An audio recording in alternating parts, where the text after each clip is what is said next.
Well, the meeting at Club Menangle tonight was severely cut about with scratchings late in proceedings due to the lockdown announced by the Premier this afternoon. Joining me now is Mr Clint Bentley, the new Chairman of Stewards for Harness Racing New South Wales, to discuss that particular situation and also moving forward.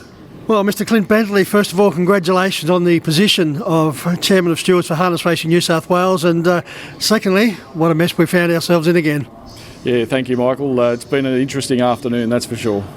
When did it all start to unfold, Clint? Not long after I left for the races this afternoon, just after 2 o'clock, I heard the Premier's announcement on the radio that basically all of the Greater Sydney, Blue Mountains, Central Coast and Illawarra were going into lockdown. And yeah, it's all transpired from that. And as a result, many of our participants in the Bathurst regions and also South Goulburn, those particular regions, have all pulled the plug, and of course you had to cancel the Country Series final. Yeah, when we had a quick look at all the directions from the Premier in relation to the lockdowns, it effectively meant that anybody outside of those 4 regions that travelled into Menangle tonight would then be forced to self-isolate themselves. So we didn't want to place any trainer in that predicament. So anybody that resided outside of the 4 regions was able to scratch penalty-free this evening. Clint, I know it's still a moving situation at this particular stage of proceedings, but where do we stand as far as moving forward? That is a good question. The HRNSW COVID group will sit down and discuss all of these issues tomorrow morning.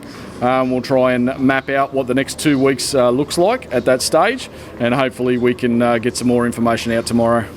Clint, the governing bodies, Harness Racing New South Wales, Club Menangle, stewards, participants, everyone alike, have been wonderful over the past 2 years handling situations just like this.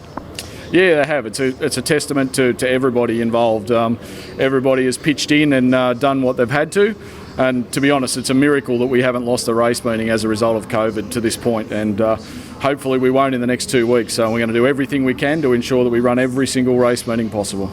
Clint, you're certainly not going to forget your first night of Chairman of Stewards for Harness Racing New South Wales. No, it won't be forgotten in a long time, I wouldn't think.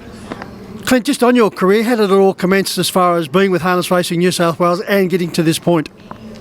Well, I have a little bit of a different background to most of the stewards that are here. My start came in another code, in greyhound racing. I have a family involvement there that goes back to when I was just a little boy, really. My parents run a breeding, rearing and training establishment in the Southern Highlands. That's how I got my introduction to racing as it is. And I worked my way through up. At that stage, I had the opportunity, obviously, to remain on that side of the fence. Elected to cross the table, so to speak, and become a steward. I worked my way all the way up to the Chairman of Stewards at Greyhound Racing New South Wales. I was there from 2019 to 2016. And then soon after that, an opportunity arose here and I moved across, and here I am. Glenn, certainly big fills to shoes in more ways than one with the departure of Mr Grant Adams, but certainly an exciting period of your career now. Yeah, look, Grant is somebody I obviously have the utmost respect for, and it's going to be a very big hole loss to HRNSW. Really hope that I can do the job justice. Well, Clint, thanks for your time tonight. I know it's a very difficult situation. Hopefully, as your career unfolds as the chairman, we'll have far more better things to talk about. Let's hope so. Thanks, Mick.